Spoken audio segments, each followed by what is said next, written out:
하나님께서 오늘 우리들에게 허락하신 말씀은 신약성경 사도행전 8장 9절 말씀입니다. 신약성경 200쪽입니다. 그 중에 시몬이라 하는 사람이 전부터 있어 마술을 행하여 사마리아 백성을 놀라게 하며 자칭 큰 자라 하니. 아멘. 하나님께서 우리와 함께 하시며 말씀 주심을 감사드립니다. 아멘. 우리 옆에 계신 가족들과 한번 인사하시죠. 반갑습니다. 반갑습니다. 인사 한번 해주시고요. 가족끼리는 한번 안아주셔도 좋을 것 같습니다. 반갑습니다. 인사 나누겠습니다. 자, 오늘 마법사 시몬이라는 제목을 가지고 하나님의 말씀을 증거하겠습니다. 제가 중학교 때였는데요. 중학교 때 이스라엘에서 초능력자 한 분이 오셨습니다. 이름하여 유리겔라라는 분이셨습니다. 유리겔라라는 분은 제가 중학교 때 왔던 분인데요. 이분은 참 대단했습니다. 이분은 손도 대지 않고 숟가락을 휘었던 분이고요. 그리고 손도 대지 않고 나침판을 막 움직이는 사람이었고요. 그리고 기억하시는 분들 계실 겁니다. 고장난 시계 가지고 와서 그 앞에서 움직여라고 소리 질러가지고 이 시계가 움직이기도 했습니다. 그래서 시계가 움직인 집은 방송국으로 전화해서 시계가 갑니다. 고장난 시계 고쳐졌습니다. 라고 이야기했던 기억이 있습니다. 그런데 알고 보니 이게 다 사기였더라고요. 나침판이 움직였던 것은 이분이 이빨 뒤에다가 자석을 몰래 숨겨놔가지고요. 그 자석이 가까이 가면 움직였던 것이었다고 하고요. 시계는 고장난 걸 잠시 흔들면 움직였다가 조금 있으면 또 다시 고장이 났다라고 합니다. 세상에는 이런 마술사들이 있습니다. 마술사들은 재미로 사람들에게 마술을 하는 사람도 있고, 어떤 사람들은 다른 사람에게 사기를 치기 위해서 마술을 하는 사람도 있습니다. 제가 어릴 적에는 부흥회를 가면 목사님들 중에도 이런 마술을 하시는 분들이 계셨습니다. 그래서 설교하다 말고 이렇게 마술을 하시면요, 교인들이 그거 보고 아멘 아멘 하면서 은혜도 받기도 했었습니다. 오늘 성경 말씀에 보면 시몬이라는 마술사가 나오는데요. 이 마술사는 어떤 마술을 베푸는 사람이었을까요? 첫 번째, 하나님께서 우리들에게 주시는 말씀은 어려울수록 믿음을 의지하라 라는 말씀입니다. 스데반의 순교로 예루살렘 교회의 박해가 시작되었습니다. 사도들은 목숨 걸고 예루살렘 교회를 남아서 지켰지만 교인들은 살기 위해서 다른 곳으로 도망가게 하였습니다. 도망친 이들은 그 옆 동네인 유대라는 동네를 갔고, 그리고 북쪽에 있었던 동네였던 사마리아라는 곳까지 올라갔습니다. 빌립 집사는 사마리아에서 복음을 증거한 사람으로 유명했는데 그곳에서 많은 기적을 베풀었습니다. 그 기적을 베푼 모습이 사도행전 8장 7절에 나타나 있습니다. 우리 같이 읽습니다. 시작. 그것은 귀신 들린 많은 사람에게서 악한 귀신들이 큰 소리를 지르면서 나갔고, 많은 중풍병 환자와 지체 장애인이 고침을 받았기 때문이다. 아멘. 귀신을 쫓고 중풍병자를 고치고 장애인이 고침을 받았습니다. 사마리아 성에는 기쁨의 환성이 가득했고, 그리고 빌립을 기뻐하며 환영했습니다. 그런데 이것을 이상하게 바라보던 사람이 있었습니다. 바로 오늘 나오는 시몬이라는 마법사였습니다. 자, 계속해서 9절의 말씀을 같이 읽습니다. 시작. 그 성에 시몬이라는 사람이 있었는데 그는 마술을 부려서 사마리아 사람들을 놀라게 하며 스스로 큰 인물인 채 하는 사람이었다. 아멘. 시몬이라는 사람이 있었는데 이 사람은 마법사였다고 합니다. 다른 사람을 속이고 그래서 다른 사람한테 인정받고 살아가는 그런 사람이었습니다. 자기만 그렇게 생각한 것 같지가 않습니다. 기록에 의하면 사마리아 사람들은 AD 150년, 기원 후 150년까지 이 시몬이라는 사람을 사마리아 최고의 신과 같은 사람이었다라고 존경하며 따랐다라고 합니다. 이 사람이 죽은 후까지 말이죠. 이 사람에게는 다른 이름이 있는데 시몬 마구스라는 이름이 있습니다. 혹은 시몬 더 솔서라는 마법사라는 이름이지요. 이 사람은 유명한 이단이었습니다. 시몬의 이야기는 여기 한 번 나오지만 이 이야기는 여기서 그냥 끝나지 않고요. 초대교회를 계속해서 괴롭히는 영지주의라는 이단으로 거듭나게 되는 것입니다. 자, 영지주의란 어떤 것일까요? 영지주의는 크게 두 가지 주장을 하고 있습니다. 영적인 지식이 필요한데 그 지식을 알아야만 구원을 받을 수 있다라는 사실입니다.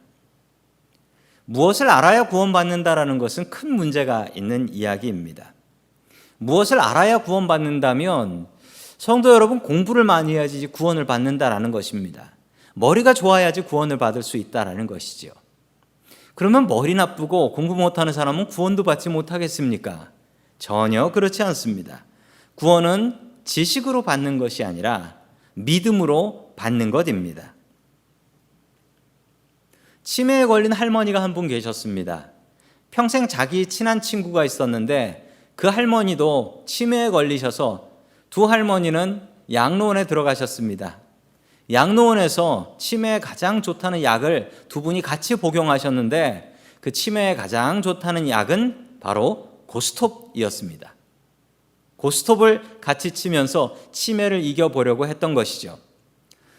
다른 날처럼 두 분은 고스톱을 치고 있었습니다. 그런데 한 할머니가 이렇게 이야기하는 것입니다. 정말 미안한데 내가 자네하고 평생 친구 아닌가? 오해하지 말고 듣게. 내가 자네 이름이 기억이 안 나. 자네 이름 좀 다시 알려주면 안 되겠나? 이 얘기를 들은 할머니는 깜짝 놀랐습니다. 깜짝 놀라면서 당황하며 이렇게 얘기했습니다. 그거 내일까지 내가 연구해서 알려주면 안 되겠나? 나도 내 이름이 기억나지 않아. 라고 했다고 합니다. 기억을 잊어 나아가는 것은 아마 우리들의 모습인 것 같습니다. 제가 어느 권사님을 알고 있는데요. 그 권사님은 평생 동안 예수님을 위해서만 살았던 분이셨습니다. 그런데 이분에게도 치매가 왔습니다. 치매가 와서 모든 기억을 잊어버리고 심지어 자기 자식들도 얼굴을 못 알아봤어요. 제가 신방을 가서 예배를 드리는데 설교 중에 이렇게 말씀하십니다. 그런데 예수가 누구야? 제가 그 얘기를 듣고 얼마나 놀랐는지 모릅니다. 그분은 평생 예수님을 위해서 사셨는데 그의 기억이 모두 다 지워져서 그런데 예수가 누구야? 제 마음이 너무 아팠어요. 여러분, 영지주의에서 이야기하자면 이분은 구원 못 받는 거예요. 그렇게 중요한 지식을 잊어버렸으니까. 여러분, 그게 그렇게 될까요? 아닙니다. 그분은 병에 걸려 있는 것이지요. 우리의 기억이 어떻게 우리의 구원을 좌우하겠습니까? 믿음으로 구원받습니다. 주님께서는 우리에게 분명히 말씀하십니다. 믿음으로 구원받습니다. 두 번째, 이 영지주의에는 문제점이 있는데요. 그 문제점은 영과 육을 철저히 구별하는데 영은 선하고 육은 악하다라는 생각입니다. 이것도 잘못된 생각입니다. 성경에도 나옵니다. 영 중에도 악한 영이 있어요. 육 중에도 선한 육이 있습니다. 주님의 일을 하는 우리들의 몸은 그것은 선한 몸입니다. 우리가 영을 선하다, 육을 악하다라고 이야기할 수 없습니다. 선한 것이 선하고 악한 것이 악한 것입니다. 이 영지주의는 한국의 구원파라는 이름으로 지금도 남아있지요. 세월호 때 큰 사고를 쳤던 그런 사람들입니다. 구원받은 날짜와 시간을 기억해야만 구원받는다라고 전도를 진짜 그렇게 하고 다녀요. 아니, 내가 구원을 받았어도 머리가 나빠서 치매가 걸려서 나의 구원받은 시간과 나를 기억하지 못하면 저는 구원받지 못하는 것입니까? 그것은 말도 안 되는 이야기입니다. 우리 계속해서 사도행전 8장 13절의 말씀을 같이 봅니다. 시작. 시몬도 믿게 되었고 세례를 받은 뒤에 항상 빌립을 따라다녔는데 그는 빌립이 표징과 큰 기적을 잇따라 행하는 것을 보면서 놀랐다. 아멘. 시몬은 믿음도 없이 빌립을 따라다녔습니다. 게다가 믿음도 없이 세례도 받았습니다. 시몬이 빌립을 따라다닌 이유는 따라다니면서 저 사람이 어떻게 마술을 부리나 보자. 나도 좀 배워야지. 그래서 세례까지 받고 빌립 집사를 따라다녔던 것입니다. 여러분, 이렇게 시몬처럼 교회를 다니시면서도 믿음 없이 다닐 수 있습니다. 뭔가 더 많이 배우고 내 머리를 채우려고 교회를 다닐 수도 있습니다. 그렇지만 그것은 분명히 잘못된 믿음 생활입니다. 여러분, 우리는 믿음을 위해서 교회에 나오고 믿음을 위해서 우리 예수님을 믿습니다. 성도 여러분들, 오직 예수님을 믿는 믿음을 내 마음속에 채워나갈 수 있기를 축원합니다. 아멘. 그러나 이런 영지주의에 대한 생각들은 성도 여러분들 들으면서도 나도 저런 생각 갖고 있었는데 이런 분들 계실지도 모릅니다. 왜냐하면 성도 여러분들께 묻습니다. 우리가 죽고 나서 부활하게 되면 우리의 영이 삽니까? 우리의 몸이 삽니까? 제가 이런 질문들을 교인들에게 드려보면 교인들의 많은 분들은 이렇게 답을 합니다. 우리들의 영이 부활하지요. 우리들의 몸은 땅에서 썩잖아요. 이것이 영지주의의 생각입니다. 우리 예배 시작할 때 같이 암송했었죠. 사도신경에 보면 이렇게 나옵니다. 몸이 다시 사는 것과 영원히 사는 것을 믿사옵나이다. 우리 방금 외우지 않았습니까? 우리의 몸이 삽니다. 그것도 살았다가 늙어 죽지 않고 영원히 삽니다 라고 우리는 사도신경을 통해서 고백하고 있습니다. 우리는 믿음으로 구원을 받습니다. 그 사실을 분명히 명심하십시오. 시몬 같은 마음을 버리십시오. 교회는 지식 배우러 오는 것, 뭔가 한 수 배우려고 오는 것이 아닙니다. 교회는 믿음을 갖기 위해서 나오는 것입니다. 믿음으로 구원받습니다. 우리들은 지금 예배를 제대로 드리지 못하고 있습니다.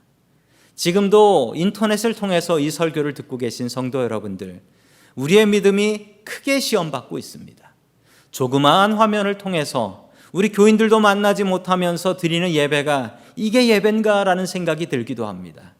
여러분, 이때가 우리의 믿음이 가장 크게 시험받고 우리의 믿음이 진짜 믿음인가 검증할 수 있는 시간입니다. 어려운 환경 속에서도 온전히 주님을 믿는 믿음으로 주님만 바라보며 나아갈 수 있기를 주의 이름으로 간절히 축원합니다. 아멘. 두 번째, 마지막으로 하나님께서 우리들에게 주시는 말씀은 돈보다 하나님이다 라는 말씀입니다. 돈보다 하나님이다. 우리 사도행전 8장 14절의 말씀을 계속해서 읽습니다. 시작. 사마리아 사람들이 하나님의 말씀을 받아들였다는 소식을 예루살렘에 있는 사도들이 듣고서 베드로와 요한을 그에게로 보냈다. 아멘.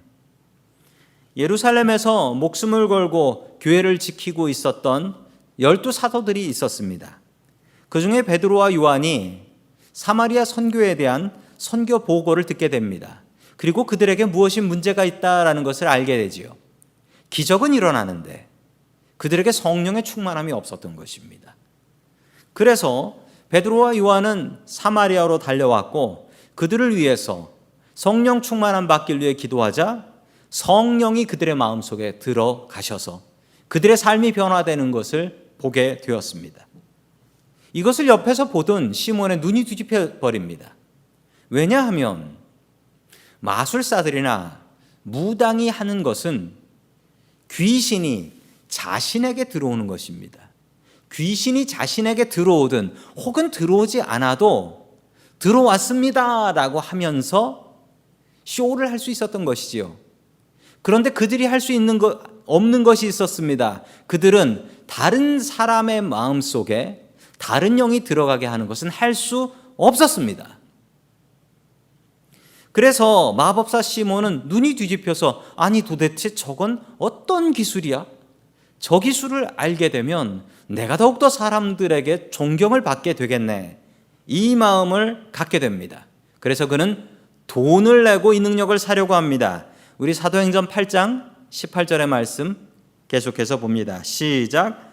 시몬은 사도들이 손을 얹어서 성령을 받게 하는 것을 보고 그들에게 돈을 내고서 말하기를 내가 손을 얹는 사람마다 성령을 받도록 내게도 그 능력을 주십시오 하니 아멘. 이 공교롭게도 둘의 이름이 같습니다. 마법사의 이름도 시몬, 베드로의 원래 이름도 시몬.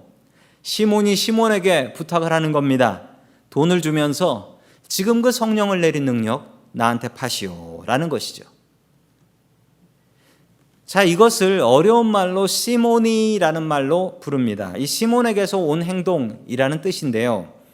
이 시몬이라는 말은 돈으로 성령의 능력을 사려 한다라는 원래 뜻이 있고요. 여기서 더 나온 뜻은 돈을 가지고 신부가 되거나 수녀가 되거나 혹은 돈을 가지고 목사가 되려고 하는 행동, 이것을 시몬이라고 합니다. 어찌 귀한 성직을 돈으로 팔고 살 수 있었겠습니까? 그러나 마술사들 사이에선 다릅니다.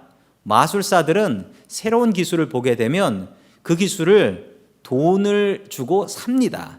혹은 그 마술을 할 수 있는 도구를 돈을 주고 사요. 원래 마술사들은 돈을 주고 기술을 사고 팔고 배우고 이런 일들을 합니다. 그래서 돈을 냈던 것이죠. 이거 새로운 마술이니 내가 돈 내고 배워야 되겠다.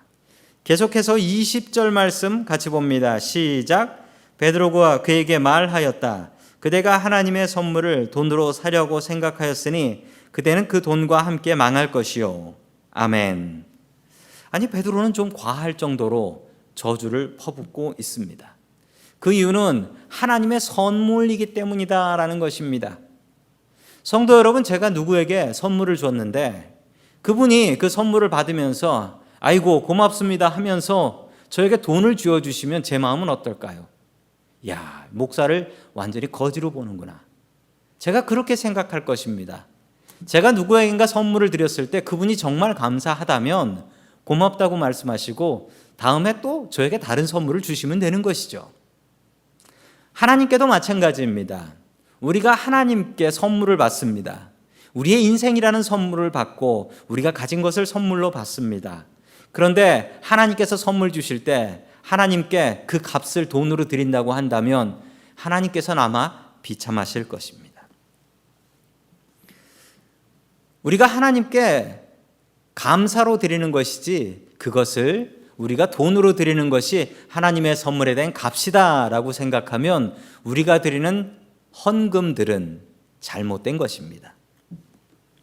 베드로는 좀 돈에 대해서 과잉 반응을 보이는 것 같습니다. 지난번 이야기를 기억하시지요? 아나니와 삽비라의 이야기. 재산을 그렇게 많이 팔아가지고 교회에다가 바친 사람이었는데 너는 거짓말 쳤으니 죽는다라고 저주해서 두 사람이 모두 다 베드로 앞에서 죽게 합니다. 오늘 마술사 시몬의 이야기도 마찬가지입니다.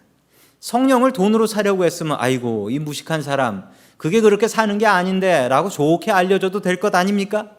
그런데 오늘 베드로는 이렇게 이야기합니다. 그대는 그 돈과 함께 망할 것이요 라고 저주를 퍼붓습니다. 베드로는 돈에 대해서 아주 민감했습니다. 그 이유가 무엇일까요? 베드로는 교회가 돈을 의지하고 돈을 바라보면 안 된다고 생각했기 때문입니다. 가난한 과부들이 교회로 몰려 들어왔습니다. 교회 가면 구제받을 수 있고 먹을 거 얻어먹을 수 있다고 몰려왔습니다. 이 모습을 돈으로 생각한다면 어떻게 할까요? 아이고 헌금도 안 하는 과부들이 교회로 몰려왔네. 저 과부들 몰려와서 교회 재정 어떡하나. 이 생각 들면 이게 교회가 아니잖아요. 그리고 부자가 교회 등록해서 나오기 시작하면 그 부자한테는 굽신굽신해서 어떻게든 돈 더 많이 받으려고. 여러분 이래도 이건 교회가 아니잖아요. 부자가 오든 가난한 사람이 오든 그 사람의 영혼은 딱 하나입니다. 한 영혼만큼 존중해 줘야 하는 것입니다. 몇 년 전 제가 한국에 가서 제 대학교 신앙생활 같이 했던 친구들이었는데 그 친구들을 만났습니다. 제가 그 친구들에게 이렇게 부탁을 했습니다.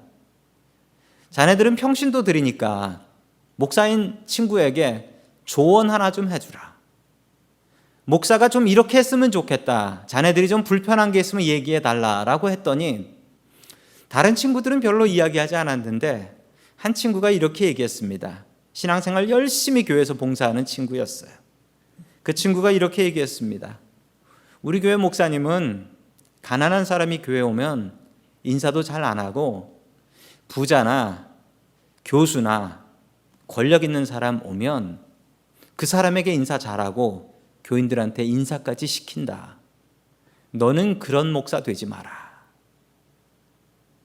저의 눈을 바라보면서 그렇게 이야기해 주었습니다. 저는 그 친구가 참 고마웠고 저는 그 친구의 그 조언을 제 가슴 속에 새겼습니다. 가난한 사람이나 부자나 건강한 사람이나 병든 사람이나 그의 영혼은 하나씩이고 모두 다 귀하다. 이것이 주님의 마음인 것을 제가 알게 되었습니다. 성도 여러분들, 지금 여러분들의 마음을 짓누르는 걱정거리는 무엇입니까? 혹시 돈 걱정입니까? 어떻게 나의 비즈니스를 운영할까? 혹은 어떻게 렌트를 내야 할까? 지금 청구서들이 쌓여 있는데 이 빌들은 어떻게 내야 할까? 내가 어떻게 먹고 살 수 있을까? 어떤 분이 이런 얘기를 했습니다. 코로나 걸려 죽는 것보다 괴로운 것은 돈 없는 거다. 여러분들도 이런 마음을 가지고 계십니까?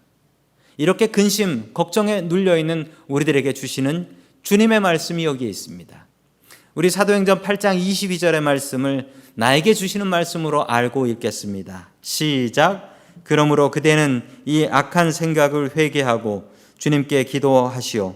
그러면 행여나 그대는 그대 마음속에 나쁜 생각을 용서받을 수 있을지도 모르오. 아멘.